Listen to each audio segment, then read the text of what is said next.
பழைய தமிழ் புத்தகம் 7ஆம் வகுப்பு முதல் பருவத்தில் கடைசி பாடம். இந்த 3வது பாடம். இதில் வந்து செய்யுள் வந்து தனிப்பாடலில் 2 பாடல் கொடுத்துருக்காங்க. ஒன்று காளமேக புலவருடையது, இன்னொன்று வந்து ஔவையாருடையது. 2 தனிப்பாடல் கொடுத்துருக்காங்க. உரைநடை வந்து ராமானுஜம் பற்றி கொடுத்துருக்காங்க. நன்றி பரிசு அப்படின்னு ஒரு கதை கொடுத்துருக்காங்க. அது படிக்கணும்னு அவசியம் இல்லை. அடுத்ததாக 4 வகை சொற்கள் அப்படின்னு இலக்கண பகுதி கொடுத்துருக்காங்க. இரட்டர மொழிதல், நம்மளோட சிலபஸில் இரட்டர மொழிதல் அப்படிங்கிற தலைப்பில் 2 பேராக கொடுத்துருப்பாங்க. ஒன்று காளமேக புலவர், இன்னொன்று அழகிய சொக்கநாத புலவர். இவங்க 2 பேரை பற்றி தான் மாற்றி மாற்றி கேள்விகள் கேட்டுகிட்டே இருக்காங்க. ஸோ ரொம்ப முக்கியமானவர். முதல்ல இந்த பாடல் பார்க்குறதுக்கு முன்னாடி அவரை பற்றி பார்த்துடலாம். காளமேக புலவர், அவருக்கு ஏன் அவர் பேர் வந்து வரதன், ஆனால் அவரை ஏன் காளமேக புலவர் அப்படின்னு சொல்கிறோம் அப்படின்னா, கார்மேகம், அதாவது கார்மேகம் எப்படி மழையை பொழியுமோ அதே மாதிரி காளமேக புலவர் என்ன செய்வார் அப்படின்னா கவிதைகளை பொழிவார். அதனால தான் அப்படி ஒரு திறமை இருக்கிறதுனால அவரை காளமேக புலவர் அப்படின்னு நம்ம சொல்கிறோம். ஸோ கார்மேகம் போல் கவிதை பொழியக்கூடிய ஆற்றல் பெற்றதுனால அவரை காளமேக புலவர் அப்படின்னு சொல்கிறோம். ஸோ இது அவருடைய சிறப்பு பேருக்கான காரணம். இது முதல்ல ஒரு விஷயம் அவரை பற்றி.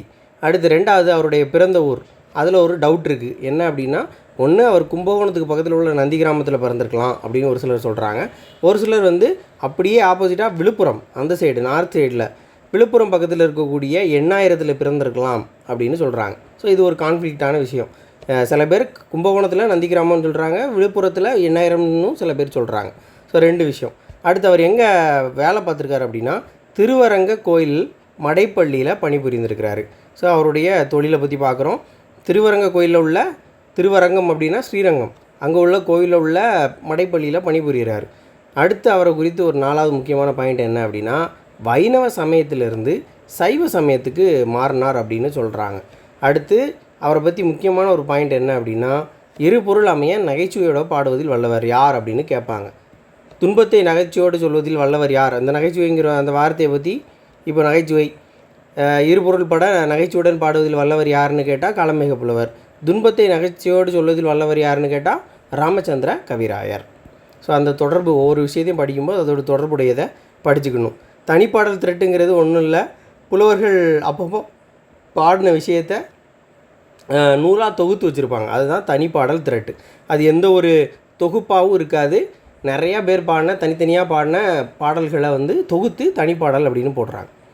ஸோ முதல்ல இரட்டர மொழிதல் அப்படின்னாலே என்ன அப்படின்னா, ஒரு ஒரு பாடல் இருக்கும். அந்த பாடல் வந்து 2 பேருக்கு பொருள் புரிகிற மாதிரி இருக்கும். அப்படி இவர் எதை சொல்லியிருக்கார் அப்படின்னா, ஆடுகின்ற பரி அப்படின்னா, பரினா குதிரை. ஸோ குதிரையையும் காவிரி ஆறையும் வந்து கம்பேர் பண்ணியிருக்கிறாரு. அதுதான் காளமேக புலவர் கம்பேர் பண்ண நிறைய விஷயங்கள் இருக்குது. ஒன்று கீரை பாத்தியும் அந்த வயக்காட்டில் உள்ள அந்த பாத்தி அதையும் கம்பேர் பண்ணுவார். அதே மாதிரி இந்த இடத்துல குதிரையும் காவிரியும் கம்பேர் பண்ணியிருக்கிறார். முதல்ல குதிரைன்னு பார்த்துக்குவோம். ஓடும். முதல் பாயிண்ட் என்ன அப்படின்னா ஓடும்.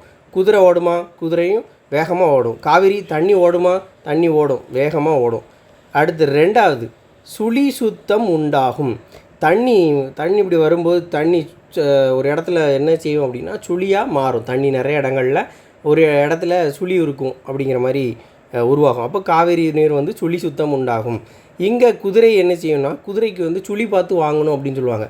இந்த நெத்தியில் ஒரு மாதிரி வெள்ளையாக இருக்கும் சில ப்ரௌன் கலர் குதிரைக்கு, அதை தான் சுழின்லாம் சொல்லுவாங்க.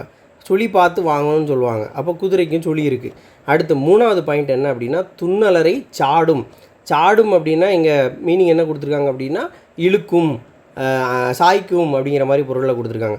துன்னலர் அப்படிங்கிறதுக்கு 2 பொருள் கொடுத்துருக்காங்க. துன்னலர் அப்படின்னா பகைவர் அப்படிங்கிற பொருளும் இருக்குது, இன்னொன்று என்னது மலர் அப்படிங்கிற பொருளும் இருக்குது. இப்போது நம்ம குதிரையை பார்த்தோம்னா என்ன செய்யும் அப்படின்னா, பகைவரை தாக்கும் அப்படிங்கிற பொருளில் துன்னலரை சாரும் அப்படின்னு சொல்லியிருக்காங்க. இங்கே அலர்னால் நமக்கு என்ன சொல்லுவோம், அலர் அப்படிங்கிறது மலரை குறிக்கும். அப்போ அந்த மலரை என்ன செய்யும், அடிச்சுட்டு வரும், மலர் அடிக்கும். இங்கே பகைவர் அடிக்கிறாங்க. அப்போ 2மே ஒரே மாதிரியான வார்த்தை. அடுத்து பரிவாய் தலை சாய்க்கும். இந்த குதிரையும் என்ன செய்யும், பரிவாய் என்ன செய்யும்னா தலை சாய்க்கும். அதே மாதிரி நீரும் என்ன செய்யுது, போய் இந்த பயிர்களுக்கு நல்ல பரிவாய் போய் நல்ல வளம் சேர்க்கிறது அப்படிங்கிறது. அப்போது 4மே பொருந்தி வருது 2 பேருக்குமே. இது எங்கே நடக்குமானா, காவிரி ஆறும் குதிரையும் ஒரே மாதிரின்னு எங்கே சொல்கிறார் அப்படின்னா, இந்த திருமலை ராயன் ஆளக்கூடிய அந்த ஆட்சி பகுதியில் அப்படின்னு சொல்கிறார். அந்த திருமலை ராயன் மன்னன் இருக்கக்கூடிய நாட்டில் இதெல்லாம் நடக்கும் அப்படின்னு சொல்லியிருக்கிறார். அடுத்து 2வது தனிப்பாடல் கல்விக்கு எல்லை இல்லை. கல்வி பற்றினா கண்டிப்பாக அந்த பாடல் வரி நமக்கு தெரிஞ்சிருக்கணும். இது யார் பாடினது அப்படின்னா ஔவையார் பாடினது. பாடல் பார்க்குறதுக்கு முன்னாடி அந்த குறிப்பை பார்த்துடலாம். ஔவையார் அப்படின்னோடனே நமக்கு ஒரு புறநானூரில் பாடின சங்ககால ஔவையார் தான் ஞாபகத்துக்கு வருவார். அதியமானோடு தொடர்பில் இருந்தவர், நட்பில் இருந்தவர். இப்போ இந்த ஔவையார் யார் அப்படின்னா, தனிப்பாடல் பாடிய ஔவையார் யாருன்னா சங்ககால புலவருக்கு மிகவும் பிற்பட்டவர் அப்படின்னு சொல்கிறாங்க. அப்போது இந்த ஔவையார் வந்து நமக்கு ரொம்ப பழக்கமான ஔவையார் கிடையாது. அது சங்க காலத்துக்கு பின்னாடி வாழ்ந்த ஔவையாரில் 6 வகையாக ஔவையார் இருந்ததா இலக்கியத்தில் இருக்கிறதா சொல்கிறாங்க. ஒரு சிலர் அப்படி சொல்கிறாங்க. ஆனால் நிறைய ஔவையார் இருந்தது வந்து உண்மை. இந்த ஔவையார் வந்து சங்ககால ஔவையாருக்கு மிகவும் பிற்பட்டவர். அது மட்டும் இல்லாமல் இந்த ஔவையார் தான் கம்பர், ஒட்டக்கூத்தர், புகழேந்தி புலவர் அவங்க காலத்தில் வாழ்ந்ததாக சொல்கிறாங்க. அப்போ இந்த ஔவையாரும் ஒரு முக்கியத்துவம் வாய்ந்த ஔவையார் தான். தனிப்பாடல் பாடிய ஔவையார் வந்து கம்பர், ஒட்டக்கூத்தர், புகழேந்தி புலவர் காலத்தில் வாழ்ந்தவர். சரி, ரைட். ஔவையாரை பற்றி பார்த்துட்டோம். இப்போ இந்த தனிப்பாடல் திரட்டு அப்படின்னா நிறையா புலவர்கள் அப்பப்போ பாடியிருப்பாங்க, நிறையா காலகட்டத்தில் பாடியிருப்பாங்க. அது எல்லாத்தையும் சேர்த்து தான் என்ன செஞ்சுருக்காங்க, தனிப்பாடல் திரட்டு அப்படிங்கிறத உருவாக்கியிருக்காங்க. இந்த தனிப்பாடல் திரட்டை உருவாக்குறதுக்கு காரணமாக இருந்தவர் யாருன்னா பொன்னுச்சாமி தான். அவர் யாருன்னா ராமநாதபுரத்துடைய மன்னர் பொன்னுச்சாமி தான் இப்படி இந்த மாதிரி தமிழகத்தில் சிதறி கிடக்கக்கூடிய இந்த பாடல்களை, இலக்கியங்களை தொகுத்து ஒரு பாடலாக வெளியிடுங்க அப்படின்னு சொல்லிடுறாரு. அதை கேட்டு சந்திரசேகர கவிராத பண்டிதர், ஸோ இந்த கவிராச பண்டிதர் தான் என்ன செய்கிறார் அப்படின்னா, அந்த தமிழகம் முழுவதும் தேடி சென்று அந்த தனித்தனியாக இருக்கக்கூடிய அந்த பாடல்களெல்லாம் ஒன்றாக திரட்டினதுனால அந்த தனிப்பாடல் திரட்டு அப்படின்னு சொல்கிறோம். ஸோ இங்கே புலவர் என்ன ஔவையார் என்ன சொல்கிறாரு அப்படின்னு பார்க்கலாம். கற்றது கைமண் அளவு. அப்போது படித்தது வந்து வெறும் கைமண். ஒரு கைமண்ணை கைக்குள்ளே வச்சுட்டு பிடிச்சு பார்த்தோம்னா எவ்வளோ அளவு இருக்குமோ அதுதான் நம்ம படிச்சிருக்குது. இது வரைக்கும் நம்ம படித்த விஷயங்கள் அவ்வளோதான். நம்ம கையில் எவ்வளோ மண் இருக்கோ, ஒரு கைக்குள்ளே எவ்வளோ அடக்கமோ அவ்வளோதான் நம்ம படிச்சிருக்கக்கூடிய விஷயங்கள். நம்ம படிக்காது எவ்வளோ இருக்குது, இந்த உலகம் எவ்வளோ பெருசோ அதே அளவுக்கு நம்ம படிக்கலை. நிறையா விஷயங்கள் நம்ம இன்னும் கற்றுக்கொள்ளலை அப்படின்னு யார் நினைக்கிறா அப்படின்னு ஔவையார் சொல்கிறாருன்னா, உற்ற கலைமடந்தை அப்படின்னா கல்விக்கு கடவுளாக நினைக்கக்கூடிய அந்த கலைமகளே அப்படி தான் நினைக்கா. கட்டுறது வந்து வெறும் கைமண் அளவு தான். கைமண் அளவுனா ஒரு ஜான் அளவு தான். ஆனால் படிக்காது உலகம் ஃபுல்லாகவே நம்ம இன்னும் படிக்கலை அப்படின்னு கலைமகளே வந்து நினைக்கிறா அப்படின்னு சொல்கிறாரு. ஓதுகிறாள் அப்படின்னா படித்திருக்கிறாள் அப்படி நினைக்கிறாள் அப்படின்னு அர்த்தம். இதில் எதுக்காக இதை சொல்கிறாருன்னா, மெத்த வெறும் பந்தயம் கூற வேண்டாம். நம்ம நிறையா படிச்சிட்டோம், இதெல்லாம் வெறும் பந்தயம், ஒரு அடுத்த விஷயத்தை படிக்கிறதெல்லாம் ஒரு பந்தயம் மாதிரி, ஒரு போட்டி மாதிரி அப்படின்னு சொல்ல வேண்டாம். படிக்கிறது ஒரு விஷயம் வந்து நான் நிறையா படிச்சிட்டேன், இப்போ படிக்கிறது வேணால் ஒரு போட்டிக்காக, ஒரு பந்தயத்துக்காக அப்படின்னு சொல்ல வேண்டாம். யார்? புலவரை பற்றி சொல்கிறாரு. அடுத்து முதல்ல கலைமகள் பற்றி சொல்கிறாரு. கடைசியாக என்ன சொல்கிறாரு? எறும்பும் தன் கையால் எண்ஜான், எறும்பும் தன்னோட கையால் 8 ஜான் அளவு இருக்கும் அப்படின்னு சொல்கிறார். எறும்பையும் தன்னுடைய எறும்பு கையை வச்சு அளந்து பார்த்தோம்னா எறும்பு கிட்டத்தட்ட எறும்போட கைக்கு 8 ஜான் அளவுக்கு பெருசாக இருக்கும் அப்படின்னு சொல்கிறார். ஸோ சொல்ல வர விஷயம் என்ன அப்படின்னா, எல்லாம் தெரிஞ்ச கலைமகளே இன்னும் உலகளவு படிக்க வேண்டிய விஷயம் இருக்குது, நான் படித்ததே கட்டுறது கைமண் அளவு தான் அப்படின்னு அவள் படிச்சுக்கிட்டே இருக்கா. ஆனால் நீங்கள் புலவர்கள் என்ன செய்கிறீங்க, கொஞ்சம் படிச்சுட்டு நம்ம நிறையா படிச்சிட்டோம், நம்ம படிக்கிறதெல்லாம் ஒரு போட்டிக்காகவோ இந்த மாதிரி தான், எனக்கு தெரிய வேண்டிய விஷயமே இல்லை அப்படின்னு ரொம்ப பெருமைப்படாதீங்க அப்படின்னு அவங்களோட பெருமையை தலையில் தட்டுறாரு. அது மட்டும் இல்லாமல் இன்னொரு விஷயத்த சொல்கிறாரு. என்னது? எறும்பு கூட அது கையினால் எண்ஜான் அளவு தான், எண்ஜான் பெருசு, 8 ஜான் அளவு பெருசாக இருக்கும் அப்படின்னு நினச்சிக்குது அப்படிங்கிறத விஷயத்த சொல்கிறாரு. அப்போ ரொம்ப பெருமையாக இருக்க வேண்டாம், ஏன்னா கல்விக்கு வந்து எல்லையே கிடையாது, அது ரொம்ப பெருசு அப்படிங்கிற விஷயத்தை தான் இதில் சொல்லியிருக்கிறாரு. ஸோ இதில் நம்ம பார்த்துருக்கோம், கைமண் அளவுனா கையில் இருக்கக்கூடிய மண் அளவு அப்படிங்கிற பொருள் வரும். இல்லை கை ஒரு ஜான் அளவை குறிக்கக்கூடிய அளவு. கலைமடந்தை அப்படின்னா மகள், பெண் அப்படின்னு அர்த்தம், கலைமகள். மெத்த அப்படின்னா மிகுதியாக, பந்தயம்னா போட்டி, புலவீர்னா புலவர். ஸோ எல்லாமே ஈஸியாக பொருள் புரிகிற மாதிரி தான் இருக்கும். அடுத்ததாக கணித மேதை ராமானுஜத்தை பற்றி ஃபஸ்ட் நம்ம தெரியக்கூடிய விஷயம் என்ன அப்படின்னா, அவர் எங்கே பிறந்தார் அப்படின்னா ஈரோட்டில் வாழ்ந்து வந்தது யார் அப்படின்னா அவருடைய தந்தை சீனிவாசனும் கோமளமும். ஸோ இவங்க 3 ஊர், முதல்ல ஈரோடு, அடுத்து காஞ்சிபுரம், அடுத்து தான் கும்பகோணம். ஸோ ஈரோட்டில் வாழ்ந்து வந்தது அவங்களுடைய தந்தை சீனிவாசன் கோமளம் தம்பதியர் வாழ்ந்து வர்றாங்க. அப்போது டிசம்பர் மாதம் 22 1887 பிறக்கிறாரு. பிறந்து ஒரு 3 வருஷம் என்ன செய்கிறார் அப்படின்னா பேசக்கூடிய திறமை அவருக்கு இல்லை. அதுக்கப்புறம் அவங்க அம்மா கோமளம் இருக்காங்கள்ல, அவங்க அம்மாவுடைய தந்தை, அந்த தந்தையார் இருக்கக்கூடிய இடம்தான் காஞ்சிபுரம். ஸோ இவங்க வாழ்ந்து வர்றது வந்து ஈரோடு, 2வது ஊர் வந்து காஞ்சிபுரம். இந்த காஞ்சிபுரத்தில் திண்ணைப்பள்ளியில் சேர்க்குறாங்க. அங்கே அவருக்கு படிப்பு வந்துச்சு. அங்கே தான் ஃபஸ்ட்டு படிக்கிறார். அப்போ ராமானுஜம் முதல்ல படித்தது காஞ்சிபுரத்தில் உள்ள திண்ணைப்பள்ளி. அந்த காஞ்சிபுரம் யாரோட ஊர்? அவங்க தாத்தா, அம்மா வழி தாத்தா அவர் ஊர். ஸோ அந்த இடத்துல தான் அவர் முதல்ல பேசுகிறாரு. ஸோ அது ரொம்ப முக்கியத்துவம் வாய்ந்த ஒரு இடம். அடுத்து அவங்க தாத்தாவுக்கு, அதாவது கோமளம் அப்படிங்கிறது அவங்க அம்மா, அவங்களுடைய தந்தை, அவங்க தாத்தாவுக்கு ஒரு வேலை காரணமாக என்ன செய்கிறாங்க, காஞ்சிபுரத்துலேருந்து கும்பகோணத்துக்கு வராங்க. அப்போ அவங்க கூட சேர்ந்து இவங்களும் குடும்பமாக என்ன செய்கிறாங்க, கும்பகோணத்துக்கு வர்றாங்க. அப்போ 2வது அவர் படிக்கக்கூடிய இடம் என்ன அப்படின்னா கும்பகோணத்தில் படிக்கிறாரு. காஞ்சிபுரத்துலேருந்து ஈரோடுக்கு அப்புறம் காஞ்சிபுரம், காஞ்சிபுரத்துக்கு கும்பகோணம், கும்பகோணத்துலேயும் படிச்சுக்கிட்டு இருக்காரு. அப்போ சிறுவனாக இருக்கும்போது ஒரு சிறப்பான சம்பவம் நடக்குது. என்ன அப்படின்னா, ஆசிரியர் என்ன சொல்கிறாரு, 4 பேருக்கு 4 பழம் கொடுத்தோம் அப்படின்னா ஈவு எத்தனை இருக்கும்? எல்லார் கையிலையும் ஒரு பழம் இருக்கும், ஈவு 1. அதே மாதிரி என்ன சொல்கிறாரு, அப்படி சொல்லும்போது ராமானுஜம் என்ன கேட்குறாருன்னா, அப்போ சுழியம் பழத்தை வந்து சுழியம் பேருக்கு கொடுத்தா ஈவு வந்து 1 வருமா அப்படின்னு கேட்குறாரு. எதை அதே நம்பரால் வகுத்தா 1 வரும் அப்படின்னு வந்து அந்த புலவர் பாடம் நடத்திக்கிறவர் சொல்கிறாரு. ஆனால் ராமானுஜம் என்ன கேட்குறாரு, 0வை அதே 0வால் வகுத்தா நமக்கு 1 கிடைக்குமா அப்படின்னு கேட்குறாரு. அப்போ அவர் என்ன சொல்கிறாருன்னா, 0வுக்கு மதிப்பு கிடையாது, அதனால் அது வராது அப்படின்னு சொல்கிறாரு. ஆனால் ராமானுஜம் என்ன சொல்கிறாரு அப்படின்னா, இப்போ 0 இருக்குது, இந்த 1 இருக்குது, 1க்கு முன்னாடி போட்டோன்னா பொருள் இல்லை, ஆனால் 1க்கு அடுத்து போட்டோம் அப்படின்னா அது 10ஆக மாறுது. அப்போ அதுக்கு பொருள் இல்லை அப்படின்னு சொல்கிறது வந்து தவறு அப்படின்னு ஒரு வாதத்தை முன் வச்சிருப்பார். அதுவும் சரிதான் அப்படின்னு அந்த ஆசிரியருக்குமே தோணுச்சு. அடுத்ததாக ராமானுஜத்தை ஒரு சிறப்பாக என்ன நினச்சாங்க, யாரோட கம்பேர் பண்ணாங்க அப்படின்னா 1880 இவர் 1887 பிறந்தவர். 80 இவரை மாதிரியே ஒருத்தர் கார் அப்படிங்கிறவர், லண்டன்காரர். அவர் தன்னுடைய 15வது வயதிலே என்ன செஞ்சுருப்பார் அப்படின்னா கணிதத்தில் ராமானுஜம் மாதிரியே ரொம்ப சிறந்து விளங்கியிருப்பார். இவரும் சிறு வயதிலே வந்து கணிதத்தில் ரொம்ப ப்ரில்லியண்ட்டாக இருக்கிற மாதிரி அவரும் இருந்திருப்பார் அப்படிங்கிற ஒரு விஷயத்த சொல்லியிருப்பாங்க. அடுத்ததாக இவங்க என்ன பண்ணுறாங்க, காஞ்சிபுரத்துக்கு அப்புறம் கும்பகோணத்துக்கு அப்புறம் அவங்க அப்பாவுக்கு சென்னை துறைமுகத்தில் வந்து எழுத்தர் பணியில் சேர்றார். இது யாரோட முயற்சியால்னா, இப்போ தான் தந்தை சீனிவாசன் அவருடைய முயற்சியால் சென்னை துறைமுகத்தில் கிளர்க்காக எழுத்தராக பணிபுரிந்திருக்கிறாரு. அப்படியே சைட் பை சைடாக படித்து தன்னுடைய வேலையை பார்த்துக்கொண்டே நிறைய தேற்றங்கள், எடுகோள்கள் வினாக்களாக தொகுத்து தேற்றங்களை கண்டுபிடிச்சி இந்திய கணித கழக பத்திரிகைக்கு வந்து சென்னை துறைமுகத்திலேருந்து அனுப்புகிறார். ஸோ அதுக்கு முன்னாடி இவரை பற்றி யார் என்ன சொல்லியிருக்காங்கங்கிறத பார்க்கலாம். ஆய்லராக இல்லைன்னா கூட ராமானுஜம் குறைந்தபட்சம் ஒரு ஜாகோபியாக நம்ம அவரை கன்சிடர் பண்ணலாம். அவர் ஆய்லராக இல்லாமல் இருக்கலாம், ஏன்னா ஆய்லர் தியரம் படிச்சிருப்போம். அப்படிப்பட்ட ஒரு பெரிய மேதையாக இல்லாமல் இருக்கலாம் ராமானுஜம், ஆனால் குறைந்தபட்சம் அவர் ஒரு ஜாகோபி தான் கண்டிப்பாக அப்படின்னு சொல்கிறார். யார்? லிட்டில் வுட் அப்படிங்கிறவர் சொல்லியிருக்கிறார். அப்போ இங்கே குறைஞ்சபட்சம் ஒரு வார்த்தை வருது, குறைஞ்சபட்சம், குறைந்தது, லிட்டில்னா என்னது? குறைந்தது. அப்போ குறைந்தபட்சம் அப்படின்னு சொன்னது லிட்டிலாக இருக்கவர் தான் சொல்லியிருப்பார், லிட்டில் வுட். ஆய்லருங்கிறவர் யார்? எந்த நாட்டை சேர்ந்தவர் அப்படின்னா சுவிட்சர்லாந்தை சேர்ந்தவர். ஜாகோபி அப்படிங்கிறவர் அவருக்கு அடுத்த நூற்றாண்டில் வாழ்ந்தவர். இவர் 18, இவர் 19 வாழ்ந்தவர்.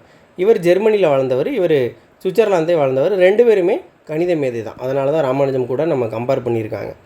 அடுத்து இந்திரா காந்தி அம்மையார் சொல்லியிருக்காங்க ராமானுஜத்தை பற்றி, கணித திறமையால் விஞ்ஞான உலகினை பிரமிக்க செய்து வரலாற்றில் குறிப்பிடத்தக்க ஒரு இடத்தை பெற்ற பிறவி கணித மேதை. அப்படின்னா வரலாற்றை பற்றி யார் பேசுகிறா அப்படின்னா நம்ம இந்திய வரலாற்றில் இடம்பெற்ற ஒரு ஆள் தான் பேசணும். அப்போ இந்திரா காந்தி அம்மையார் அவங்க இந்திய வரலாற்றில் இந்திராவும் காந்தியும் மிக முக்கியமானவங்க. அப்போ ராமானுஜத்தை வரலாற்றை பற்றி பேசுகிறது யாராக இருக்குன்னா இந்திரா காந்தி அம்மையார்.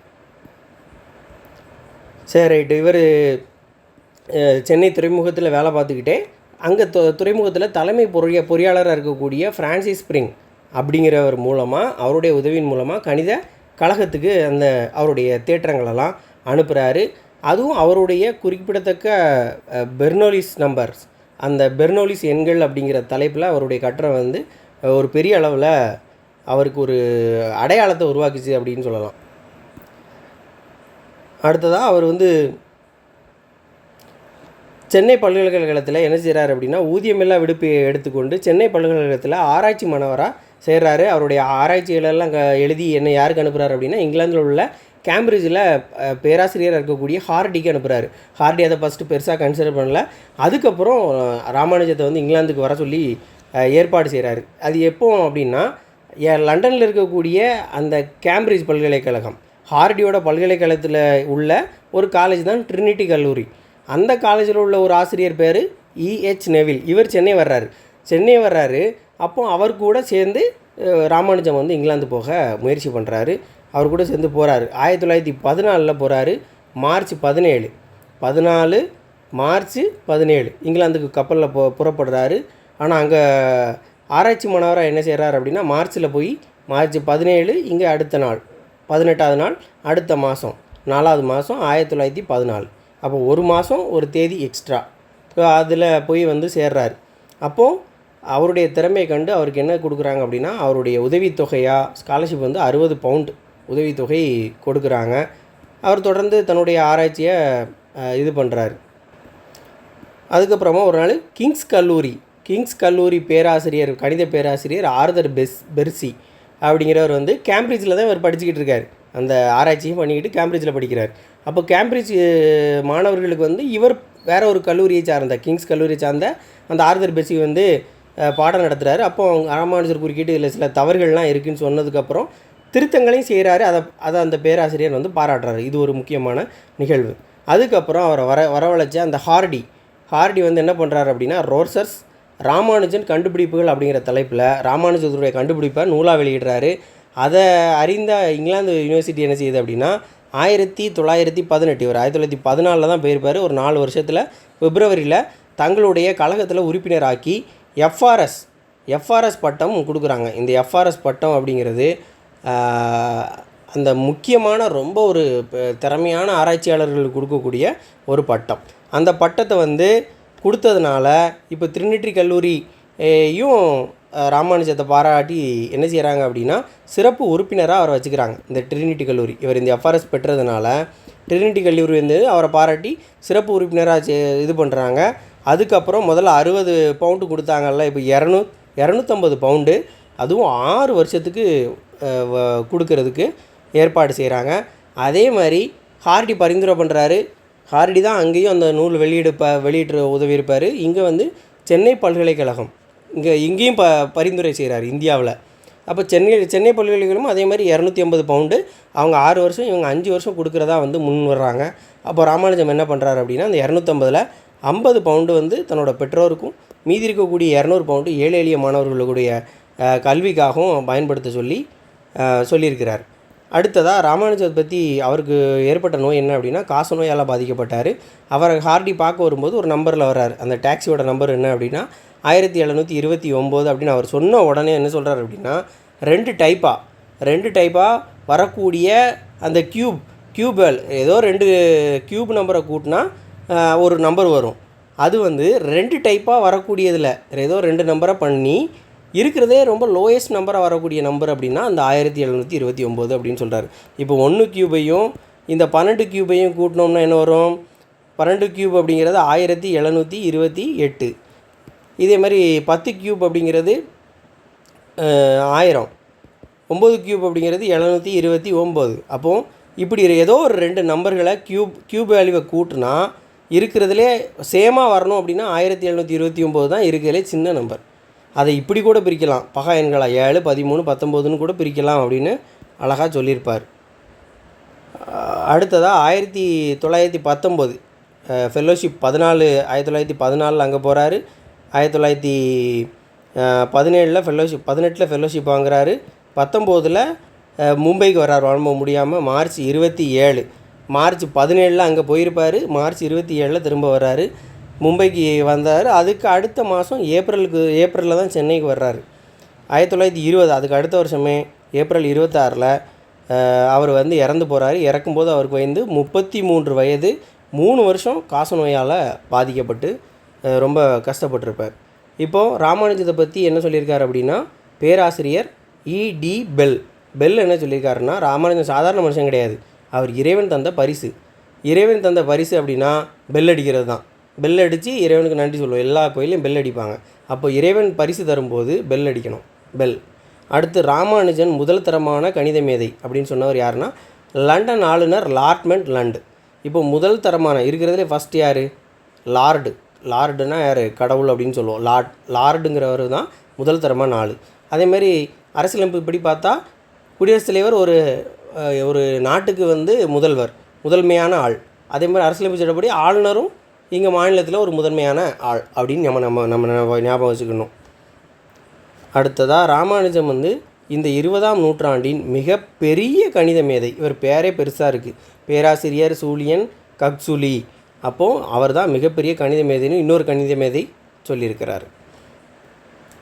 அடுத்து 1962 டிசம்பர் 22 ராமானுஜத்துடைய 75வது பிறந்தநாளை முன்னிட்டு சென்ட்ரல் கவர்மெண்ட் என்ன பண்ணுறாங்க அப்படின்னா 15 காசு இது வந்து 25 லட்சம் வெளியிடுறாங்க. எல்லாமே அவருடைய பெருமையை சொல்லுது. 1971 அனைத்துலக ராமானுஜம் அனைத்துலக நினைவு குழு, அது எங்கன்னா எல்லாமே சென்னை தான், சென்னையில் அமைக்கப்பட்டிருக்கும். சென்னையில் அடுத்த வருஷம் 1972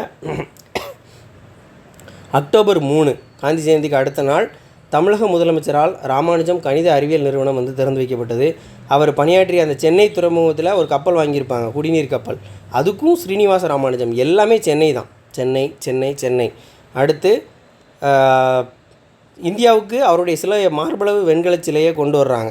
இந்த மார்பளவு வெண்கலச் சிலையை கொண்டு வந்தது யார் அப்படின்னா அமெரிக்காவோட விஸ்கன்சின் பல்கலைக்கழக பேராசிரியர் ரிச்சர்ட் ஆஸ்கே 2 பேர் சேர்ந்து 1984 கொண்டு வர்றாங்க. அடுத்து கணித குறிப்புகள் அடங்கிய ஒரு 3 குறிப்பேடு அவர் போனதுக்கப்புறமா 3 குறிப்பேடு இருந்துச்சு. நிறைய ஆராய்ச்சி கட்டுரைகள் இருக்குது. அவருடைய குறிப்பேடுகளில் 3000லேருந்து 4000 வரைக்கும் அந்த 3 குறிப்பேட்லேயும் தேற்றங்கள் இருக்குது. அதில் அந்த தேற்றங்களை வந்து 1957 டாட்டா அடிப்படை ஆராய்ச்சி நிலையம் வந்து அப்படியே ஒளிப்படம் எடுத்து அதை ஒரு நூலாக உருவாக்கி விட்டுருக்காங்க. இப்போ உயர்கல்வி பெறுறதுக்கு ராமானுஜம் எங்கே போனார் அப்படின்னா உயர்கல்வி பெறுறதுக்கு முதல்ல என்ன செய்கிறார் அப்படின்னா திண்ணைப்பள்ளி அப்படிங்கிறது காஞ்சிபுரத்தில் படிக்கிறார். ஈரோடுங்கிறது அவங்களுடைய தந்தையும் தாயும் வாழ்ந்த ஊர். அதுக்கப்புறமா காஞ்சிபுரத்துக்கு அப்புறம் தான் என்ன செய்கிறார், அவங்களுடைய தாத்தா வந்து கும்பகோணத்தில் பணி நிமித்தமாக போகிறதுனால கும்பகோணத்துக்கு போய் படிக்கிறார். திண்ணைப்பள்ளி வந்து காஞ்சிபுரம். உயர்கல்வி பெறதுக்கு அப்புறம் சென்னை போகிறாரு. உயர்கல்வி பெறதுக்கு லண்டனுக்கு போகிறாரு. சென்னை உயர்கல்வி அப்படிங்கிறது பள்ளி கல்வி அப்படின்னா கும்பகோணம் வரும். உயர்கல்வி பெரிய தேற்றங்கள் எல்லாம் வெளியிடுறதுக்காக பல்கலைக்கழகத்தில் படிக்கிறது வந்து லண்டன் தான். சென்னை துறைமுகம் சார்பில் வாங்கின புதிய குடிநீர் கப்பலுக்கு என்ன பேர் வச்சாங்க அப்படின்னா ஸ்ரீனிவாச ராமானுஜம் அப்படின்னு பேர் வச்சாங்க. அறிவியல் நிறுவனம் நிறுவப்பட்டுள்ள இடம் எல்லாமே சென்னை தான். ராமானுஜம் ஆசிரியரிடம் எது மதிப்புடையது அப்படின்னா 0க்கு மதிப்பு இருக்குது அப்படின்னு சொன்னார். சென்னை துறைமுகத்தில் வந்து எழுத்தர் பணிபுரிதான். அடுத்து நன்றி பரிசுனா என்னென்னா சிவகங்கையை மருதுபாண்டியர் ஆண்டாங்க. அப்போது அவர் ஒரு போருக்காக ஒரு எல்லாத்தையும் இழந்து ஒரு ஊருக்கு போகும்போது ஒரு கிழவி வந்து சாப்பாடு கொடுக்கும். அதுக்கு நன்றியாக அவர் ஒரு ஊர் கொடுப்பார். அந்த ஊர் பேர் என்ன அப்படின்னா